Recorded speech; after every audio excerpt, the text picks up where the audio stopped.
de setembro.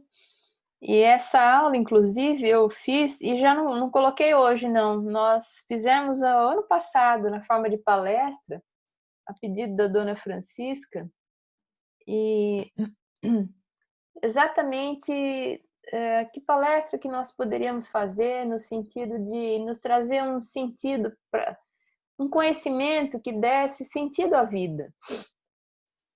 Então, nós também, em setembro do ano passado, nós resgatamos essa palestra sobre a encarnação, para que aqueles que porventura não conhecessem, não tivessem informação nenhuma acerca do que é a vida aqui na Terra, ao conhecerem o processo reencarnatório, pudessem começar a vislumbrar que a vida não é um evento casual, que a gente não está aqui por acaso, que a gente não está esquecido por Deus, que a gente não está simplesmente aqui abandonado e girando para um lado como o outro, como diz Leon Denis, né? Como folhas mortas ao sabor do vento.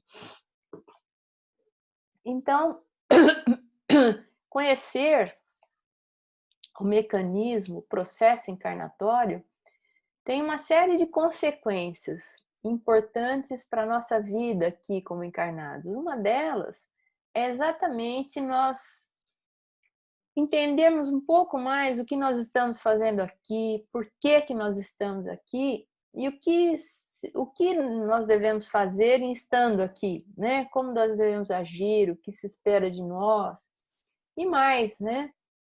Numa outra oportunidade, eu ainda também fiz esse assunto e como introdução eu peguei um trechinho de uma mensagem de Emmanuel intitulada No Campo da Vida, que fala o seguinte, ó: se te encontras interessado no próprio aperfeiçoamento, aproveitar é a palavra de ordem. Então, não só é importante que a gente saiba por que nós temos esta vida, essa encarnação, mas principalmente que é preciso aproveitá-la. Não no sentido dos materialistas, no sentido do carpe diem, né? Aproveitar o dia e a fruição dos prazeres que o dia pode nos trazer, pura e simplesmente. Porém, aproveitar no sentido de aproveitar todas as oportunidades e todas as circunstâncias que se formam, né, e que surgem para nós no decorrer de uma vida, aproveitar como lições a serem aprendidas, como situações em que nós somos desafiados a exercitar nossa inteligência, nossa emoção, e com isso nos tornarmos mais aptos, mais habilidosos, com isso evoluirmos, né? Então, que a gente entendendo não só a importância, mas eu diria também a complexidade e o sem número de eventos envolvidos neste processo, que essa compreensão nos faça entender que a vida é um evento para ser aproveitado ao máximo, para que a gente construa conquistas espirituais, para que a gente viva dia a dia e que no decorrer do tempo a gente consiga olhar para trás e ver que a gente está se tornando cada dia um pouquinho melhor do que nós já fomos, no sentido moral, né? No sentido de construirmos algumas virtudes que ainda carecemos, paciência, amor, perdão, tantas coisas que a gente precisa e que são características dos espíritos evoluídos. Então, nessa noite, nós vamos fazer, digamos assim, um estudo de caso, que é o capítulo 13 do livro Missionários da Luz, que nos fala sobre um processo reencarnatório padrão, que é um processo reencarnatório do Segismundo. Então, ele é um capítulo mais longo de todas as obras de André Luiz. Certamente é o mais detalhado, ele nos traz em minúcias todos os eventos, por mínimos que pareçam, envolvidos numa situação de reencarnação padrão, como ele diz, né? nós vamos trazer alguns trechos importantes que são significativos, mas eles estão longe de refletir a integralidade do capítulo. Então, sugerimos que vocês leiam, porque ali a gente tem um tratado de reencarnação, né? Então, André Luiz nos diz que a reencarnação de Segismundo obedece às diretrizes mais comuns. Traduz a expressão simbólica, quer dizer, não é que todas sejam assim, mas ela simboliza, ela representa grande parte, né, a maioria dos fatos dessa natureza, ou seja, das encarnações, porquanto o nosso irmão, o Segismundo, pertence à enorme classe média dos espíritos que habitam a crosta, nem altamente bons, nem conscientemente maus. Então, esse caso que ele traz, ele exatamente traz esta encarnação, esta narrativa, porque ela simboliza o que ocorre ou o que ocorreu com a grande maioria de nós, se nós acharmos que podemos nos encaixar nessa classe média aí de espíritos, né?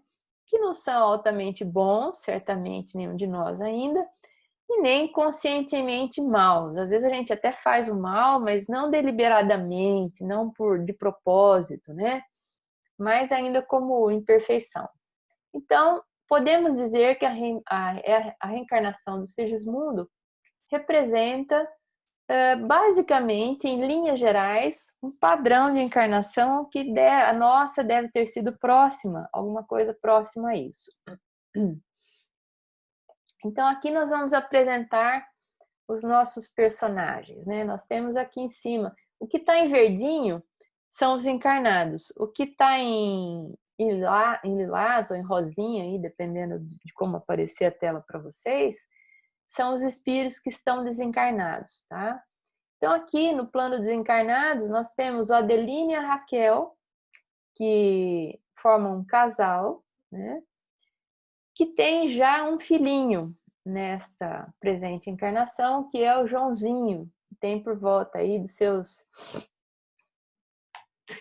5 anos, pela narrativa de André Luiz. No mundo espiritual, nós vamos encontrar o personagem Alexandre, que é o, digamos assim, o orientador, é o mentor espiritual. Todo livro de André Luiz tem um espírito, que é o espírito mais evoluído, que conduz aquele grupo, que conduz excursões socorristas, que é o espírito que coordena, digamos assim, as atividades nas quais o André Luiz está inserido. E neste livro, Missionários da Luz, este espírito é o espírito Alexandre, bastante evoluído, com habilidades e com conhecimentos muito amplos. Aí nós temos o André Luiz, né, que nesse capítulo vai fazer digamos assim, um estágio de observação junto com Alexandre sobre um processo reencarnatório e coisa que ele nunca tinha feito antes sob a perspectiva espiritual. E nós temos aí o Herculano. O Herculano também é um espírito desencarnado, com uma relativa evolução, vinculado afetivamente ao Segismundo, ao Adelino e a Raquel, e que está procurando auxiliar naquele processo reencarnatório do Segismundo. Futuramente, a gente vai ver depois na narrativa, o Herculano será, quando o Segismundo encarnar, o Herculano será o espírito protetor do Segismundo, né? Todos nós temos um espírito protetor, um espírito guardião, e o espírito protetor do Segismundo será o Herculano. Então, o Segismundo está em preparação, né? A ideia é que ele saia do mundo espiritual e encarne futuramente. Porém, o Herculano encontra algumas dificuldades para que esse fato ocorra. E ele acaba recorrendo a Alexandre, que é um conhecido dele, pedindo que Alexandre, assim que fosse possível, fizesse uma visita ao lar de Adelina e Raquel para verificar uma circunstância difícil de resolver que vem acontecendo naquele lar, porque estava se aproximando o momento de Segismundo reencarnar e tinha alguma situação dificultando essa reencarnação. Bom, o Segismundo, antes da Adelina encarnar, da Raquel encarnar, ele já tinha uma história com a Adelina e com a Raquel. O Adelino, a Raquel e Segismundo, com outros nomes, com outra personalidade, em existência anterior, fizeram parte de um triângulo amoroso. E o Segismundo, naquela oportunidade, acabou tirando a vida do Adelino através de um tiro no peito. Então, com a aproximação, houve o perdão, eles se entenderam no mundo espiritual e combinaram que Adelina e Raquel viriam, se uniriam e queriam trazer Segismundo à vida como filho, né? E isso ficou resolvido, isso ficou combinado. Porém, agora, chegando o momento disso se concretizar, o Segismundo começava a se aproximar à noite, durante os desdobramentos de Adelino pelo sono, e Adelino começou a se sentir muito incomodado com isso. Mais do que isso, ele começou a se sentir apavorado, porque com a aproximação do Segismundo, ele começou a recordar o passado, embora ele não tivesse consciência clara disso. E ele começa a ficar ensimesmado, acabrunhado, um tanto melancólico, assustado e tem tido muitos pesadelos durante a noite. Então ele narra num dia, tomando café da manhã, ele narra para Raquel o seguinte: vejo um homem que se aproxima de mim, estendendo as mãos à maneira de um mendigo vulgar a implorar socorro. Mas ao lhe fixar a fisionomia, inexplicável terror invade meu espírito. Tenho a impressão de que ele deseja assassinar-me pelas costas. Que pesadelos terríveis e longos. Então, ele via alguém como se fosse um mendigo que pretendesse roubá-lo, assassiná-lo, e realmente o Segismundo ele estava tão fragilizado nessa situação, tão necessitado de encarnar, que ele se apresentava como alguém que pedisse uma oportunidade, exatamente na condição de um mendigo mesmo espiritual, e necessitado dessa oportunidade, e o Adelino assustado com a aproximação do Segismundo. Esse temor do Adelino já não tinha mais nenhum sentido, né? O Segismundo já era uma criatura com propósitos reformulados e tudo mais. Era apenas um reflexo de uma lembrança do passado que ele não conseguia definir. E ele prossegue narrando, né, a situação do Adelino. Há muitos dias minhas noites são agitadas, cheias de aflições e pesadelos. Tenho sonhado sistematicamente que alguém se aproxima de mim na qualidade de vigoroso inimigo. Por vezes rendo graças a Deus ao despertar pela manhã, porque me sinto mais à vontade enfrentando as máscaras humanas que lutando noite inteira em sonhos cruéis. Então são dois momentos em que ele narra a angústia que toma conta dele nesses momentos que repetidamente ocorrem toda noite. E, na verdade, o que acontecia era simplesmente o Adelino se aproximando dele para tentar um entendimento e se aproximando para que desse início, na verdade, se aproximando do casal, para que pudesse haver a encarnação, e ele se assusta profundamente com a presença, né, do Segismundo. Com isso, a gente vai ver daqui a pouco que organicamente o Adelino estava se ressentindo desta presença do Segismundo. Lá na memória dele, inconsciente, ele lá no fundo ele sabia, ele não tinha a clareza disso, mas que esse momento da encarnação do Segismundo havia chegado. E ele estava com muito medo dessa aproximação do Segismundo, isso criou um problema orgânico que estava impedindo que, de fato, ele produzisse os gametas, as células reprodutivas. A gente vai ver daqui a pouco. Vejam que interessante, né? Então, dessa forma, o Herculano, sentindo essa dificuldade, não conseguindo resolver sozinho o problema, ele pede a ajuda de Alexandre, pede que Alexandre venha em visita ao lar de Adelina e Raquel para verificar aquela situação. E ele, com a sua experiência, com a sua elevação, talvez ele pudesse auxiliar naquele processo.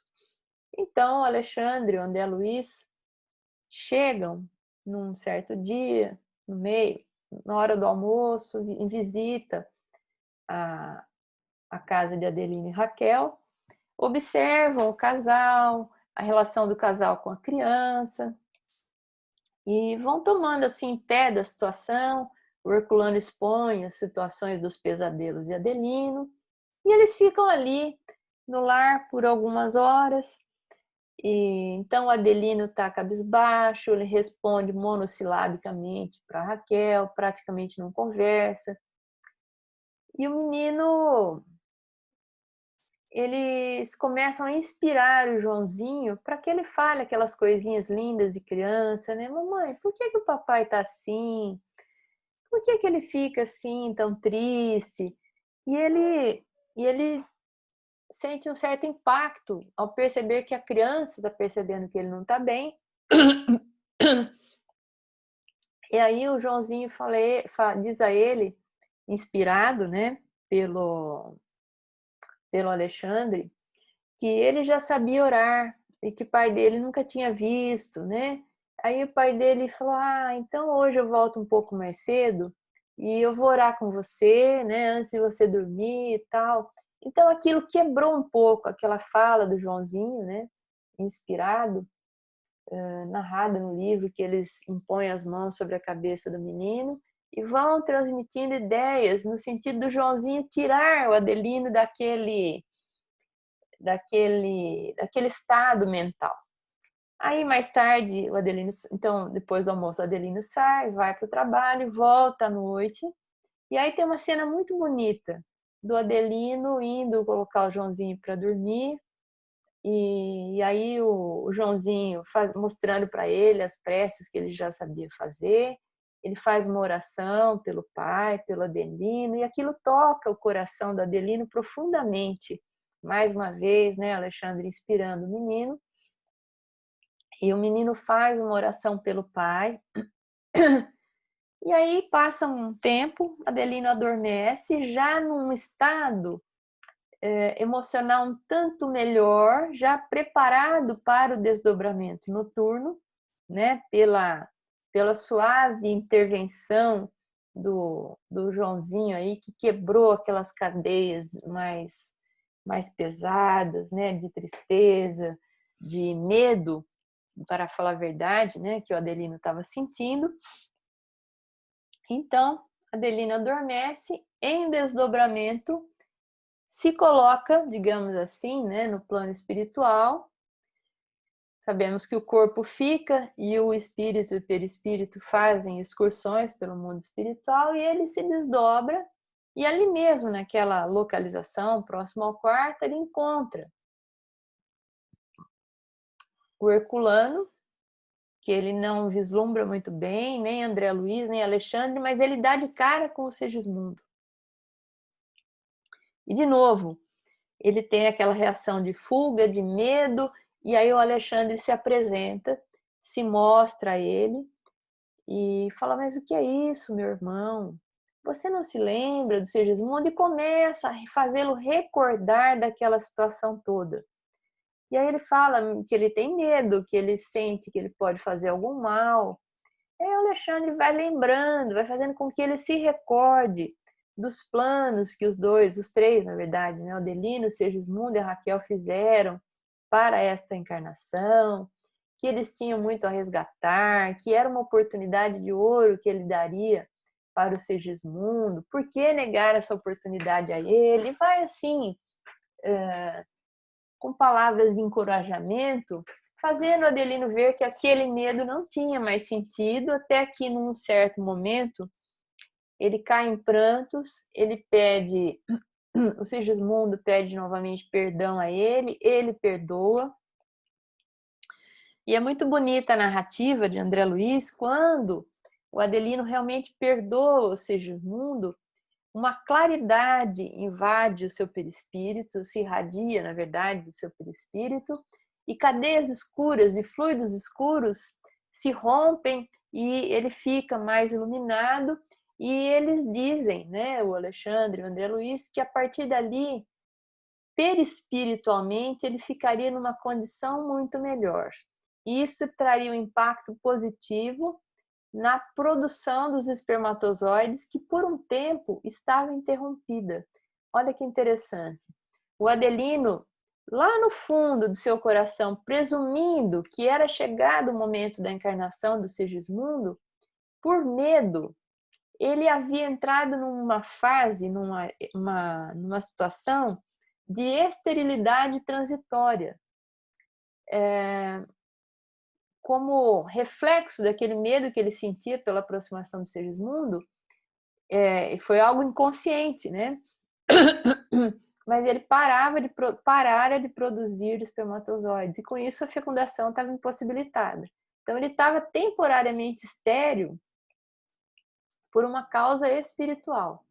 Que, havendo esse perdão, esse encontro, esse entendimento, essa causa sumiria e, ao longo dos dias, essa condição de reprodução voltaria à sua normalidade. Vejam que coisa interessante, né? Uma situação de esterilidade transitória produzida por esse medo de dar a oportunidade encarnatória a um antigo assassino. Então, André Luiz conta que o pensamento envenenado de Adelino destruía a substância da hereditariedade, que são os espermatozoides, intoxicando a cromatina dentro da bolsa seminal. Pelas disposições lamentáveis de sua vida íntima, ele, o Adelino, estava aniquilando as células criadoras logo ao nascerem. Olha que coisa interessante, como a mente é poderosa e como os nossos conflitos geram ou situações como essa, ou adoecimentos que inicialmente acometem o perispírito e se transferem para o corpo físico, né? No caso de Adelino foi uma esterilidade. No caso de alguns de nós, pode ser algum outro mal-estar, algum outro problema que seja físico, mas que seja proveniente de conflitos emocionais que tenhamos não resolvidos, né? E aí o André Luiz segue: meu amável instrutor, muito satisfeito com a nova situação, passou a examinar os mapas cromossômicos com a assistência dos construtores, quer dizer, verificando que o perispírito se modificara e que em breve também o corpo físico expressaria aquela modificação, aquela retomada na produção dos espermatozoides. Ele passa então a examinar os mapas cromossômicos. E ele narra todo esse processo que acontece, né, que é um processo super delicado e que ele não tinha sequer a visão treinada para isso, mas que o Alexandre tinha bastante experiência nesse processo de examinar os mapas cromossômicos, que pela descrição é mais ou menos isso que a gente faz, né, quando a gente faz experimentos em biologia e a gente pode examinar os cromossomos no microscópio. Então aí o caso do ser humano, né, os 22 pares de cromossomos, e aqui embaixo mais o X e o Y. E cada bandinha dessa, cada faixinha dessa, cada listinha dessa mais escura, representam características específicas, concentrações de proteínas que vão dar a possibilidade do surgimento de um determinado tipo de corpo físico, Lembra que a gente falou que a encarnação é a volta do espírito ao novo corpo, especialmente formado para ele? Isso a gente vai ver aqui muito claramente. Então, o Alexandre, ele vai reunir as informações, vai identificar, né, quais são as necessidades genéticas ou quais as condições genéticas que reúnem a probabilidade de surgir um corpo dentro da necessidade do Segismundo, através da observação desses mapas. E a gente vai ver depois que ele auxilia na escolha do espermatozoide que tem a carga genética mais parecida com esse mapa, que vai dar ao Adelino, vai dar ao Segismundo um corpo físico mais compatível com as suas necessidades evolutivas. É um processo lindíssimo, né? Então ele estava aí examinando esses mapas cromossômicos. E aí ele fala, né? Estou examinando a geografia dos genes nas estrias cromossômicas. Aquelas listinhas que eu disse para vocês são estrias, ó, que a gente pode verificar em algumas técnicas de laboratório. Então ele estava examinando exatamente a carga genética que seria necessária para dar aquele corpo que o Segismundo precisava. Porque nós vamos ver que o Alexandre ele vai atuar muito ativamente nesse processo encarnatório. Ele não atuou só ali, promovendo o encontro do Adelino com o Segismundo e foi embora. Ele fez, né, como todo espírito superior, fez o serviço completo, ele supervisionou todo o processo encarnatório que dali se originaria.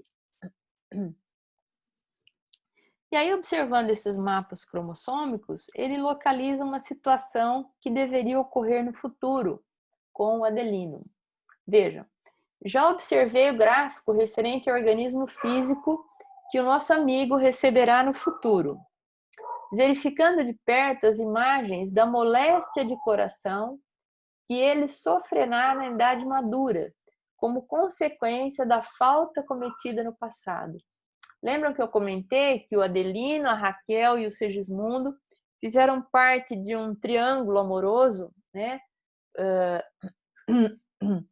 Provavelmente ele não detalha isso. Não sei quem era casado com quem, se era o Adelino com a Raquel e o Segismundo era o amante, não sei, ou o contrário. O fato é que o Segismundo atirou contra o peito do Adelino, o que provocou a sua desencarnação em existência anterior. Então ele viria para esta nova vida, trazendo no organismo físico uma predisposição para ter uma doença cardíaca. E pelo que eles relatam no livro, é uma doença que envolve ritmo cardíaco, alteração de ritmo cardíaco, que deveria se manifestar, poderia se manifestar por volta dos 50 anos, né? Por volta da idade de 50 anos na vida futura do Segismundo. Mas vejam que era uma probabilidade, não significava que necessariamente o Segismundo teria essa doença cardíaca, como nós vamos ver. Então, aquilo já estava, de certa forma, planejado por conta das necessidades de resgate também do próprio Segismundo, que ele poderia vir com aquele material genético que o predisporia a ter um probleminha no coração. Tá? Então, às vezes a gente acha, nasceu assim, né, com alteração genética numa válvula cardíaca, com um probleminha que se manifestou na terceira idade ou depois de adulto. E às vezes pode parecer muito casual, podem parecer muito casuais determinadas coisas, mas muitas vezes são necessidades evolutivas que aquele próprio espírito traz e o que o corpo oferece essa oportunidade ou de resgate ou de experiência para ele. Então, o André Luiz diz num determinado ponto do livro, olha que coisa importante. A justiça divina nunca foi exercida sem amor. Então, falando dessa situação do Segismundo, ele vinha com essa predisposição, teria um corpo com essa predisposição. Mas, e isso me faz lembrar uma outra frase de Emmanuel, que ele fala que as leis, a misericórdia emoldura as leis divinas, né? E aqui o André Luiz diz que a justiça divina nunca foi exercida sem amor. Era justo que ele, pelo ato de uma existência anterior, viesse com um problema do coração. Porém, o amor está acima das leis e ele, digamos assim, ele modula a execução das leis divinas. E que mais que ele diz? Quando a fidelidade sincera ao Senhor permanece viva no coração dos homens, há sempre lugar, olha isso, gente, para o acréscimo de misericórdia a que se refere Jesus em seu apostolado. Ou seja, ele vai dizer que se o Adelino empregasse utilidade aos seus dias, se ele tivesse uma vida produtiva, pautada pelo bem, pautada pelo amor, provavelmente ele não desenvolveria a doença cardíaca que ele poderia desenvolver, e isso só ia depender do jeito como ele vivesse. E a gente pode ter certeza que a gente passa por isso aqui nessa terra. Às vezes a pessoa tem um câncer, né? Ela vem com uma predisposição, por exemplo, para ter um câncer. Ela pode agravar essa sua predisposição pela maneira como vive, ou ela pode atenuar tanto que ela tem um câncerzinho, como a gente diz, né? Uma coisa muito leve, que não oferece maiores riscos, que ela leva um susto no diagnóstico, vai lá e trata e fica bem. Então, ninguém de nós, ao observar essas situações, pode dizer o que aconteceu, né? Qual era a programação ou qual era a possibilidade daquela criatura. Mas nós sabemos que nós podemos agravar as nossas probabilidades de adoecimento ou nós podemos atenuá-las, dependendo de como a gente vive, ou como diz o próprio André Luiz, empregando com utilidade os nossos dias.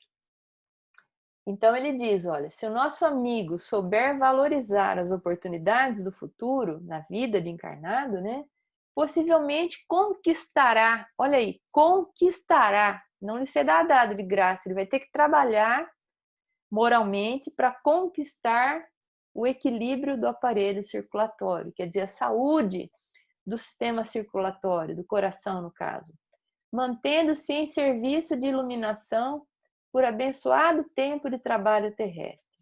Depende dele o êxito preciso. Isso não é a história do Segismundo, isso é a nossa história. Sabe-se lá quantas predisposições nós trazemos, né, para doenças várias, para situações várias. No entanto, se a gente valorizar as oportunidades da vida, como a gente colocou lá no princípio, se a gente aproveitar a vida, nós temos probabilidade grande de conquistar equilíbrio nos variados campos e possíveis adoecimentos que tragamos conosco que nem sabemos. E esse êxito, essa conquista, depende somente de nós, né?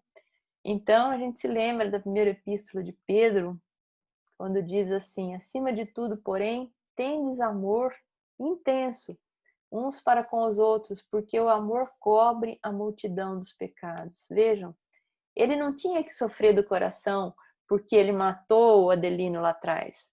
Se ele vivesse com amor, se ele vivesse num serviço constante, como ele coloca, de autoiluminação, isso seria suficiente para ele apagar, digamos assim, as faltas do passado, porque Deus não quer que a criatura sofra, mas quer que ela aprenda. Então, se ela já aprendeu a amar, se ela está tendo uma vida útil, uma vida bem conduzida, ela não precisa sofrer para aprender, porque ela já aprendeu. Então, algumas provas que talvez nós precisássemos passar por elas, nós não passamos.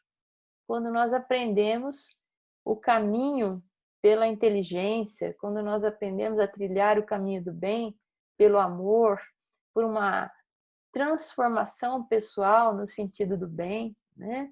Então é muito bonito isso. O amor cobre a multidão dos pecados. essa lei é maior, né? Uma lei divina maior, a lei do amor, que emoldura todas as suas leis com a misericórdia. Bom, então, aí eles voltaram para as suas atividades, e na véspera da fecundação, que se daria a ligação do perispírito do Segismundo com a primeira célulazinha do futuro corpo físico, eles retornam ao lar do Adeline e da Raquel. E eles encontram o Segismundo bastante extenuado, abatido, prostrado mesmo. E eles dizem, né, comentam entre si, o Herculano comenta,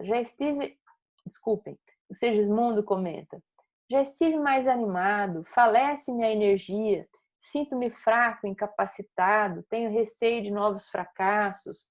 O renascimento na carne, com os valores espirituais que já possuímos, representa um fato gravíssimo em nosso processo de elevação. Ai de mim se cair outra vez, que é o medo de quase todo espírito encarnante que tem algum conhecimento, que tem alguma lucidez espiritual e que tem alguma evolução também, porque o Segismundo já havia progredido bastante no mundo espiritual nesse período, né, de erraticidade, para que tivesse essa nova oportunidade. Então vejam, ele tem medo de errar novamente, ele tem medo das armadilhas da vida, ele tem medo de delinquir novamente, de fraquejar em algum ponto da experiência. E isso faz com que ele sinta abatido, prostrado, com um profundo medo. Ele tem receio de novos fracassos.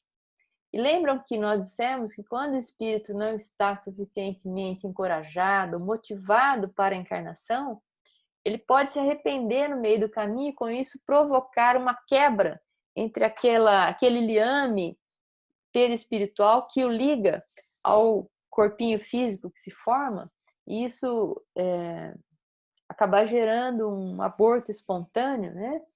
Então, o Alexandre chega perto, volta a conversar com o Segismundo, erguendo o moral dele abatido, dizendo que ele não poderia se sentir assim às vésperas de uma oportunidade tão importante, que ele teria, se por um lado ele teria algumas dificuldades naturais, ele teria um anjo na forma de mãe, que era Raquel, que daria a ele todas as oportunidades, todo o carinho, todo o amor, que era um espírito maravilhoso, que estava pronto a recebê-lo. Então ele vai mostrando assim para o Segismundo a grandeza daquele momento, a beleza que é para um espírito que precisa dessa oportunidade poder reencarnar. E aí ele consegue deixar o Segismundo um pouquinho mais animado, e ele dá uma dura no Segismundo, que ele estava levando muito, muito além, muito adiante aquele estado enfermiço de medo, de receios que eram infundados. Ele dá uma puxadinha nas orelhas do Segismundo também, dizendo que ele não estava colaborando, né? Com amor, ele chama a atenção do Segismundo. Aí começa um processo muito interessante, um processo que eles chamam de miniaturização. O corpo perispiritual do Segismundo vai começar a encolher, vai começar a ter o tamanho, vai sofrendo uma redução para chegar num corpo mais ou menos que tem o tamanho aproximado ao corpo de um bebê recém-nascido. Então, ele diz assim, lembre-se, para o Segismundo, o Alexandre diz, lembre-se da organização fetal, levando a ele focalizar a mente na forma de um feto, mentalizar isso. Faça-se pequenino. Então, ele está aí usando a colaboração do Segismundo nesse processo. Imagine a sua necessidade de voltar a ser criança para aprender a ser homem. Então, ele vai aplicando como se fossem passes que vão reduzindo a forma perispiritual do Segismundo, mas também pede para que o Segismundo colabore com esse processo, mentalizando a forma fetal. E aí, então, o André Luiz, espantadamente, porque ele nunca havia visto isso, vê que a forma perispiritual de Segismundo vai se tornando reduzida. E ele diz que a operação não foi curta e nem simples. E é um processo importante, é um fenômeno importante, é uma etapa importante no processo encarnatório. E André Luiz estava um pouco assim, incomodado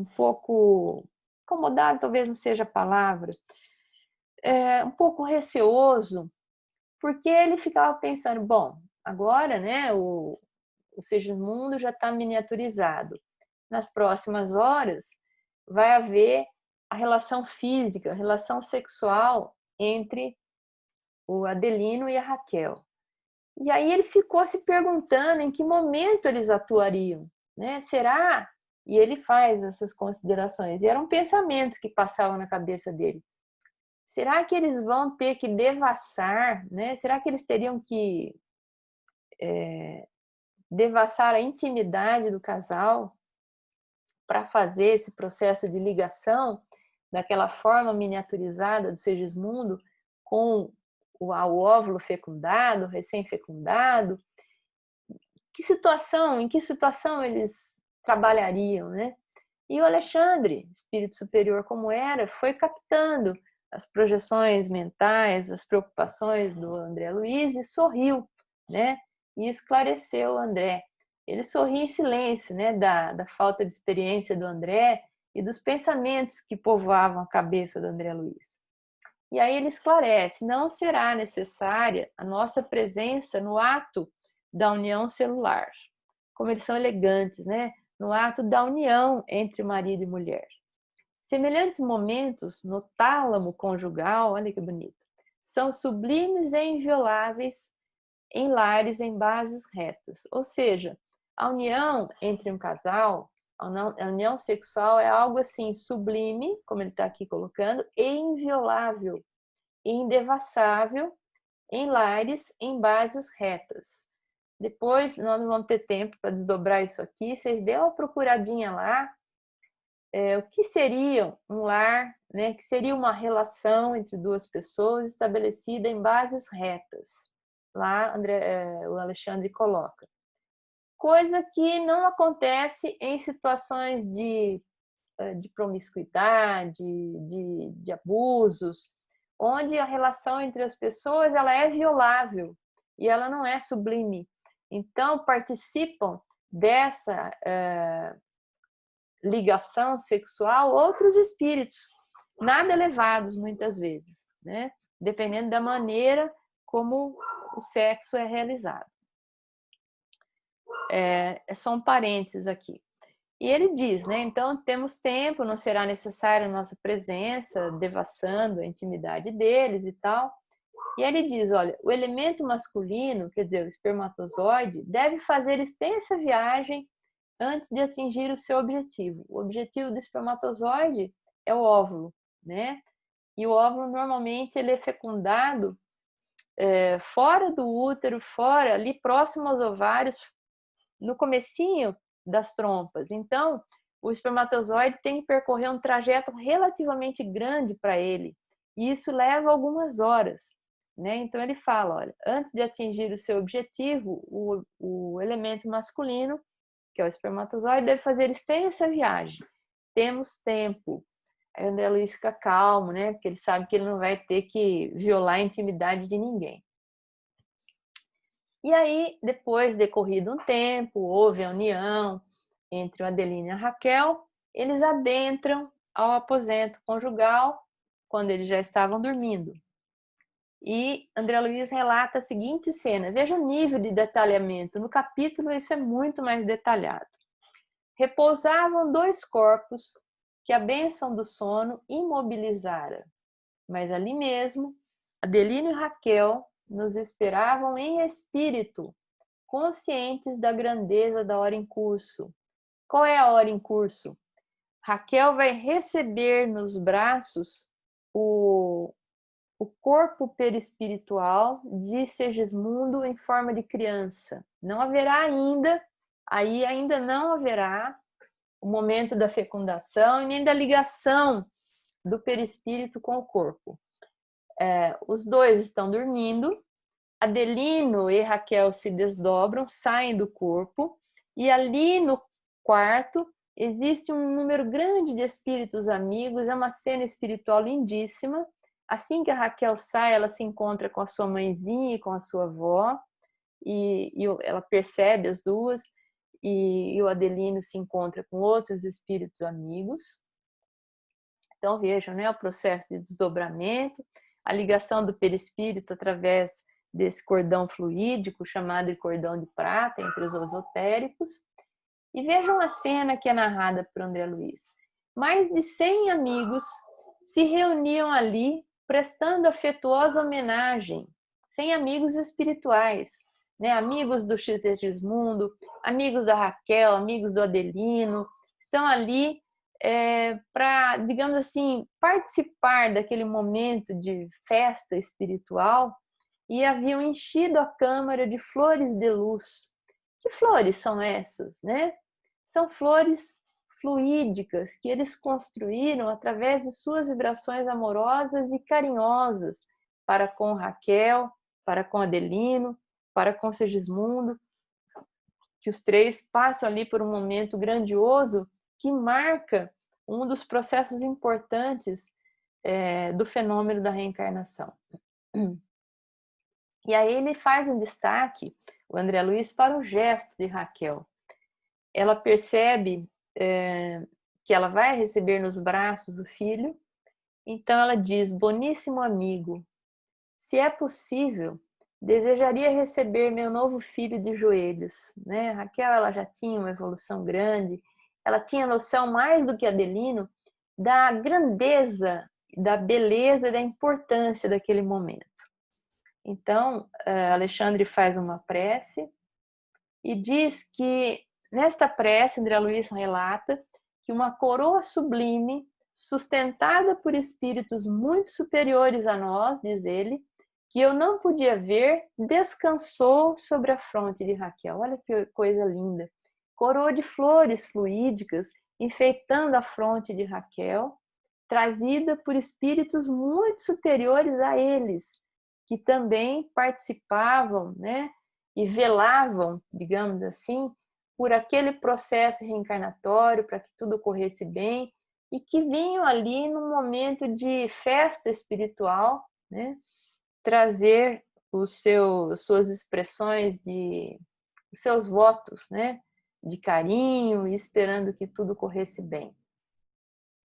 Foi então o divino mistério da criação infinita de Deus que a vi apertar a forma infantil de Segismundo de encontro ao coração. Então Raquel recebe o filho nos braços, mas tão fortemente, tão amorosamente, que me pareceu uma sacerdotisa do poder da divindade suprema. Então ele relata que foi uma cena maravilhosa quando Raquel pega a criança nos braços, né, já Segismundo em formato de criança. Isso tudo se dá no plano espiritual. Vejam, não começou, não houve fecundação, não houve a ligação ainda do perispírito de Segismundo ao corpinho, mas Raquel já tem o filho nos braços espiritualmente. Então, se a gente pudesse ver o desdobramento, a gente veria aí o corpo da Raquel e ela espiritualmente desdobrada. E aí André Luiz diz que Segismundo ligara-se a ela, vejam essa expressão, como a flor se une à haste. Como a flor se une à haste. Houve uma ligação fluídica profunda entre o perispírito do Segismundo e o perispírito materno. Dá a impressão que é quase como se fosse um cordão umbilical aí, fluídico, de perispírito para perispírito. Talvez seja exatamente isso. Simulando aquilo que acontece de fato no corpo físico. Então compreendi que desde aquele momento era a alma de sua alma aquele que seria carne de sua carne, mostrando essa intensa ligação emocional, psíquica entre a mãe e o filho. Coisa que a gente sabe muito bem que existe, né? Que o filho não precisa falar nada e o filho não consegue às vezes esconder nada da mãe, porque o jeito que ele pisa para andar, o tom da voz dele, a mãe já sabe que tem alguma coisa diferente, que tem algum problema, Olha como é que isso é explicável, porque eles já eram ligados intimamente lá desde antes da encarnação. O psiquismo de um já era totalmente interligado com o psiquismo, com o emocional do outro. Isso explica também por que a criança sente e se ressente eventualmente das emoções da mãe quando elas não são muito favoráveis à própria criança, né? Em situações de rejeição, de tudo isso. A criança sente, ela não é recebida como o Segismundo está sendo recebido. Enfim. E aí, uma pergunta, né? Segue-se um diálogo entre o Alexandre e o André Luiz. O André Luiz é curioso para saber se todas as encarnações eram passíveis de sofrer esse tipo de planejamento e de cuidado que ele observava ali.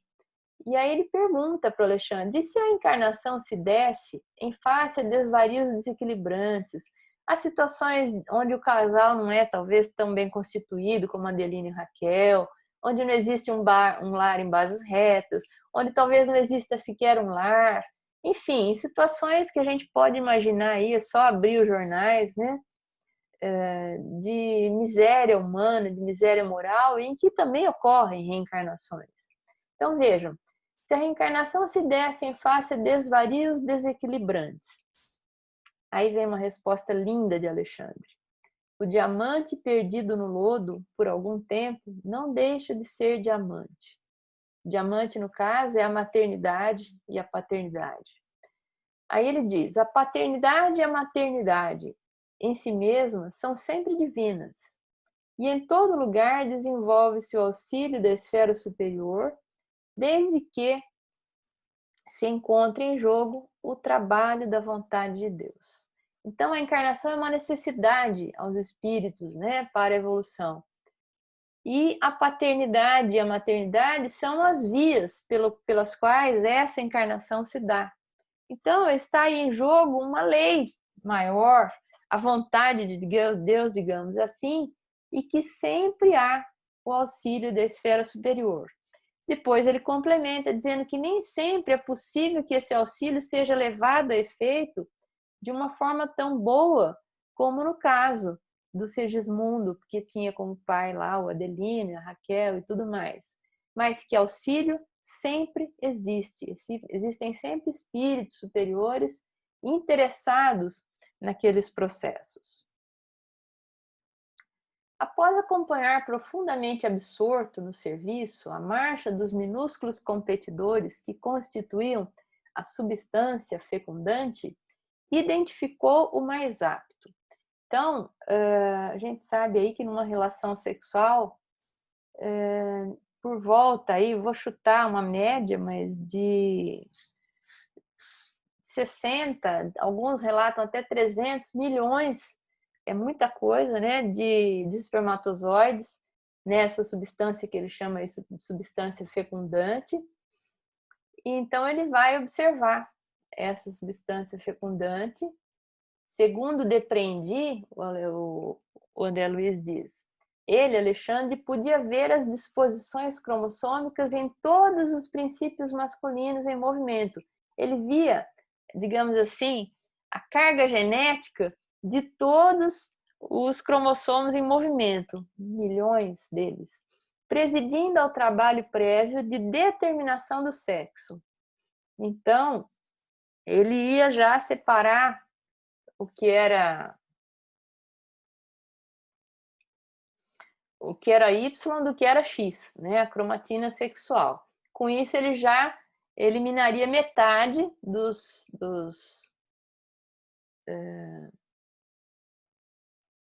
gametas e ficaria com a outra metade. Metade dos espermatozoides não serviria. Opa.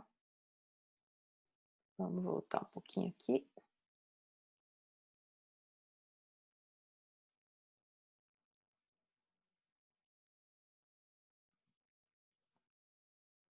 Isso. E aí ele identifica, tendo vislumbrado o material genético de todos os espermatozoides, ele identifica o mais apto.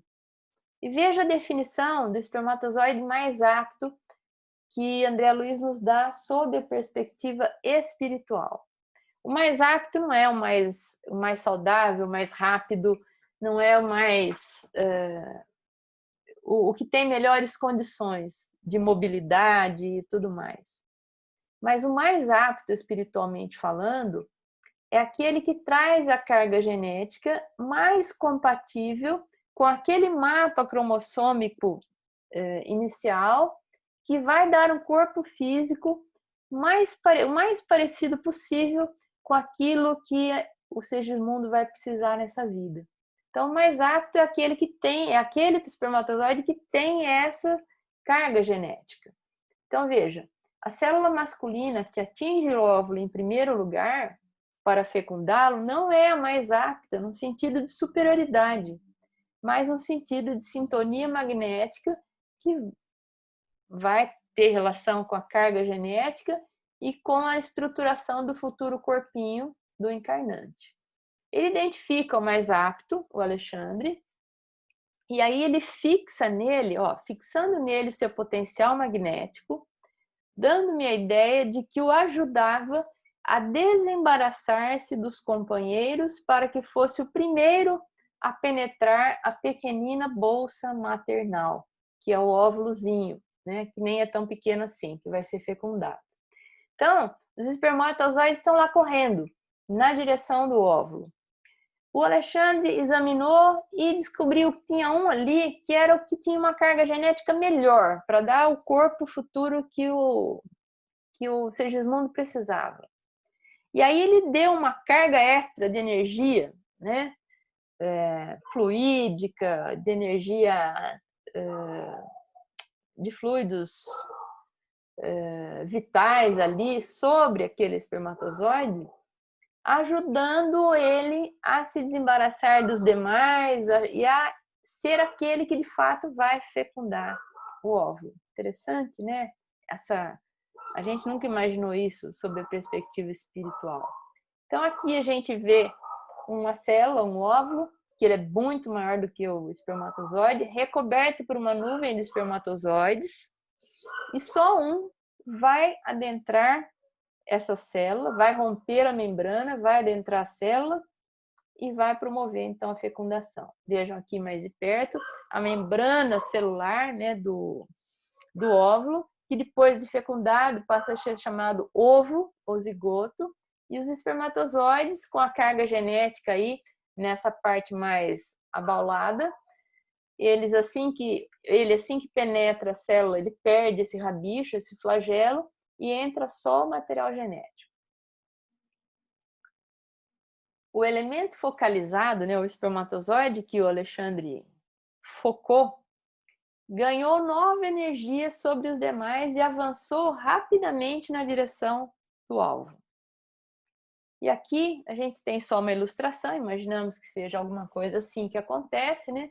Outros ali próximos e apenas um espermatozoide, aquele mais apto, identificado pelo Alexandre e que ganhou uma carga extra, né, de energia aí, fluídica, é que vai de fato romper a membrana celular do óvulo e adentrar essa célula, e está feita então a fecundação do ponto de vista físico, do ponto de vista material, decorridas várias horas depois do ato sexual.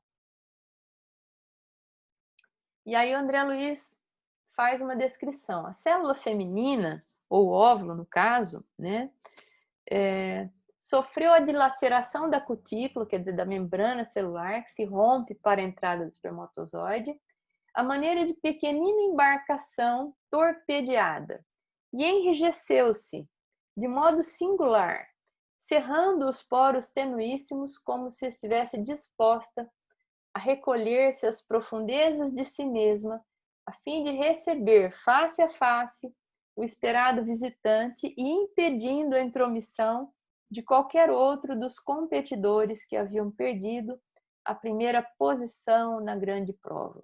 É uma forma poética aí de colocar, né, que só um espermatozoide iria entrar. e de narrar para nós um fenômeno biológico que acontece, que após a fecundação, a membrana celular do óvulo, agora já chamado de zigoto, ela se enrijece, impedindo a entrada de qualquer outro espermatozoide. Então, só entra o material genético de um, que vai se unir ao núcleo daquela célula feminina. Então, vai se misturar o material genético do pai com o material genético da mãe, que juntos formarão o material genético da primeira célula do corpinho do futuro bebê. Então, aqui nós temos a representação de um zigoto, né, com a parede enrijecida e aquela parte do espermatozoide que carrega o código, o material genético ali, logo embaixo, essa esfera menorzinha. Em seguida, seguido a esse fenômeno, Alexandre ajustou a folha. Vejam que ele está presidindo esse fenômeno encarnatório, né? Ele está conduzindo a situação. Ele ajustou a forma reduzida do reencarnante, aquela forma perispiritual miniaturizada, que se interpenetrava com o organismo perispirítico da mãe, né? Ele estava ali fundido praticamente ao perispírito da mãe, sobre aquele microscópico glóbulo de luz impregnado de vida, e observei que essa vida latente começou a movimentar-se. Ou seja, esse momento é crucial, ele é importante. E para nós ele é muito significativo, para que a gente entenda que assim que houve a fecundação e se formou uma primeira célula do corpo do futuro bebê, já existe aí a ligação do perispírito, do espírito que vai encarnar, com esta célulazinha, que começa a se agitar, que começa os primeiros movimentos no sentido de se dividir em duas células, depois essas duas em 4, depois essas 4 em 8, depois essas 8 em 16, e aí um sem número de divisões que vão multiplicando o número de células que vão formando aquelas estruturas típicas da embriogênese, né? Mas na primeira célula, quando existe a primeira célula fecundada, existe já a ligação de uma fímbria perispiritual, um fiapinho do perispírito se enovela nesta primeira célula, e aí você tem vida. Aí você tem um espírito ligado àquela célula. Isso é importante quando às vezes se debate a questão do aborto, que o aborto até determinada idade gestacional não tem problema porque não há vida. Do ponto de vista espírita, há vida, sim, né? Na verdade, se a gente for estender essa compreensão, a vida e há um projeto encarnatório muito antes desse momento de ligação, né, do perispírito com a primeira célula do corpinho físico da futura criança. Mas, do ponto de vista estrito, a gente vai ver que a vida, a ligação de um espírito com aquela célula, desde o momento inicial, fecundou, a célula fecundada, ela já tem uma ligação com um espírito que está a ela destinado, a ela ligado, né? Então, já existe ali um propósito, já existe vida. E esse perispírito, ele já vai começar a exercer aquela sua função de modelo organizador biológico que a gente viu na aula de encarnação, né? Orientando as células que se multiplicam aparentemente casualmente, no sentido da diferenciação. Algumas vão dar origem ao sistema circulatório, outras ao sistema nervoso, outras ao epitélio, e por aí vai, outras as vísceras. Então, olha, está terminada a operação inicial de ligação, que é muito delicada. Deus nos proteja. E aí, o André Luiz vai dizendo que nos primeiros dias das primeiras multiplicações celulares, pós-fecundação, o lar da Raquel, ele foi blindado para que não houvesse visita de outros espíritos, nem permissão para que qualquer espírito se aproximasse, mesmo os amigos, porque ela deveria ficar ali resguardada e só tinha permissão para adentrar seus aposentos e o seu lar o Alexandre, o Herculano, o André Luiz, que estavam de alguma forma contribuindo para aquele fenômeno, aquele processo encarnatório. E ele diz que as primeiras ligações, as primeiras multiplicações celulares eram extremamente importantes em momentos em que poderiam haver falhas e que eles tinham que preservar ao máximo a estrutura física e emocional da gestante e do Sigismundo. Então aqui eu trouxe uma pequena animação para vocês, mostrando, ilustrando essa fala aqui, quando ele diz, olha, observei que essa vida latente começou a movimentar-se. Isso é um vídeo feito das primeiras divisões da célula recém-fecundada, é um vídeo que está bastante acelerado, isso ocorre ao longo de horas, né? Então, a primeira célula e as primeiras multiplicações. E aí já existe um espírito ligado a ela.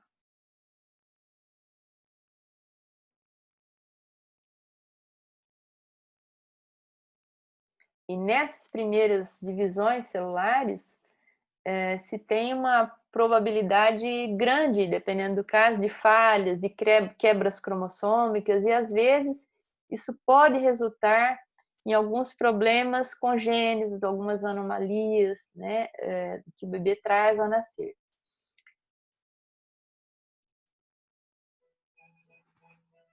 Então aí prosseguem as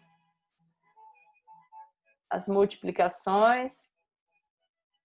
Um bebê, um feto de 28 dias.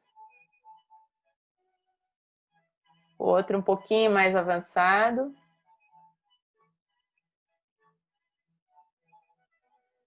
Já quase ao final da gestação, já tendo aspecto humano bem característico. Então, o André Luiz vai dizendo, pessoal, já estamos terminando, viu? Ante a formação dos órgãos mais importantes, detinham-se em oração, suplicando as bênçãos de Jesus para a tarefa iniciada. Então, ele relata que no momento da formação da cavidade, daquele aumento de volume de um vaso que depois vai dar origem ao coração, aquilo é um momento extremamente importante. E no momento de formação, né, de órgãos, principalmente os órgãos vitais, eram momentos estratégicos na formação do embrião. O corpo carnal é tesouro divino para a nossa experiência e aprendizado na superfície da Terra. Vejam, por conta disso tudo, né? Não é casual, não é a esmo que um corpo se forma. Nós vimos o caso do Segismundo, todo o cuidado do Alexandre em selecionar um espermatozoide mais apropriado para dar origem àquele corpo que seria mais interessante, dadas as necessidades evolutivas do Segismundo, né? Por isso o corpo nosso aqui é um instrumento divino, é um tesouro que a gente tem, né? Uma ferramenta de trabalho aqui na Terra.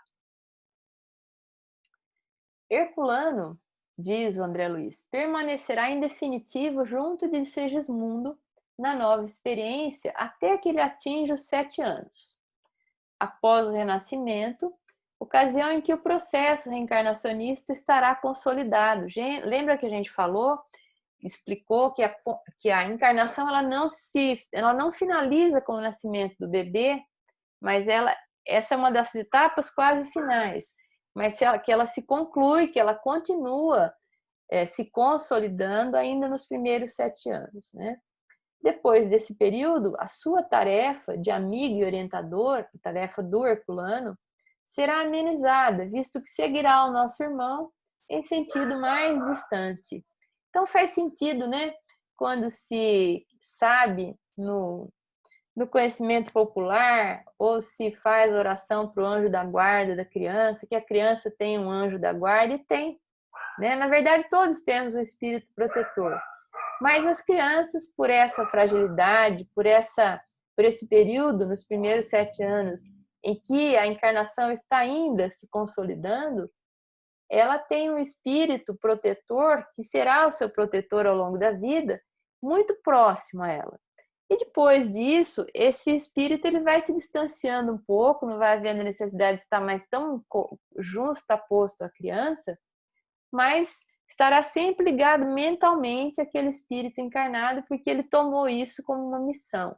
No caso do Herculano, ele tinha ligações anteriores, ele tinha vínculos afetivos com o Segismundo, assim como, certamente, os nossos espíritos protetores têm ligações anteriores conosco, né? E aí, vamos imaginar que esse seja o nosso Segismundo, né, reencarnado, uma criança tão bonitinha, tão redondinha, tão fofinha, né? Como as nossas crianças, inspirando aí carinho, proteção, tudo de bom que a gente pode oferecer para uma criança, exemplos bons, tudo que a gente pode oferecer. Uma criança, ela inspira isso na gente, né? Esse carinho, sejamos mulheres ou homens. Se formos mulheres, ele inspira aí um sentimento maternal, se formos homens, um sentimento paternal, mas é assim que a gente coloca diante de uma criança. E a providência divina é tão sábia, né? Faz a criança ter esse aspecto, essa característica de fragilidade, de desproteção. E a gente quer proteger, a gente quer cuidar, a gente quer dar o melhor para essa criança, em termos não apenas materiais, que é o menos importante, né? Mas se formos lúcidos, em termos assim de exemplos, de educação, de valores e de tudo mais. Porém, essa criança vai crescendo e ela vai sendo aí influenciada, coloquei essas flechinhas amarelas para mostrar que ela vai sendo influenciada pelos estímulos da existência, conforme ela vai crescendo, a sua convivência social, exemplos que às vezes são bons, que às vezes não são, e ela vai aprendendo a fazer as suas escolhas. Tendo aí o Herculano, no caso do Segismundo, né, sempre por perto, e cada um de nós tem o seu Herculano, né, tem o seu espírito protetor, a quem os espíritos da codificação sempre nos estimulam a nos dirigirmos a eles, como quem se dirige a um grande amigo, pedindo conselhos, pedindo auxílio, pedindo amparo, proteção. E eles estão sempre conosco, ligados mentalmente, embora não fiquem aqui do nosso lado, né, como ficam geralmente com as criancinhas muito pequenas, estão sempre ligados mentalmente, prontos a nos ajudar com conselhos mentais, com inspirações e com tudo isso. E aí vai depender de nós, né, das nossas escolhas. A gente se deixar influenciar mais pelas circunstâncias, pelos estímulos que vêm de fora, que vêm da vida, que vêm das convivências que temos, ou por aquilo que nós trazemos na nossa consciência como caminho a ser seguido, como as escolhas que a gente tem que fazer, também as inspirações que recebemos do nosso espírito protetor. E esse entrechoque, né, de coisas vai definindo aí a nossa trajetória, tá bom? Então vejam, vamos aí interromper o compartilhamento. Vejam que coisa maravilhosa é a vida, que eventos, quantos fenômenos fantásticos envolvidos, fazendo parte de um processo encarnatório, e de repente estamos nós aqui, às vezes, acredito que não seja o nosso caso, geralmente, mas valorizando tão pouco essa experiência, né? Achando que a vida não tem sentido, que a gente está aqui bestamente, ou que a gente não. Que a gente não tem importância, outros gastando as energias do corpo, jogando a vida fora, né? Praticamente desgastando o corpo físico de tantas maneiras, se expondo a riscos, usando drogas, desbaratando, né, ou não compreendendo a importância que essa vida tem para cada um de nós, mesmo que tenhamos várias, que já tivemos e ainda teremos, né? mas é algo assim muito precioso, muito valioso, e que eu acredito que a compreensão desse processo todo nos ajuda a entender a importância desse momento, a importância de estarmos aqui agora, encarnados, enfrentando as experiências que estamos enfrentando, encarnados com essas pessoas que encarnaram conosco, que é assunto da nossa próxima aula, nossos familiares, né? Que também não vieram à toa. Tudo isso dentro de um contexto todo propiciando a nossa evolução.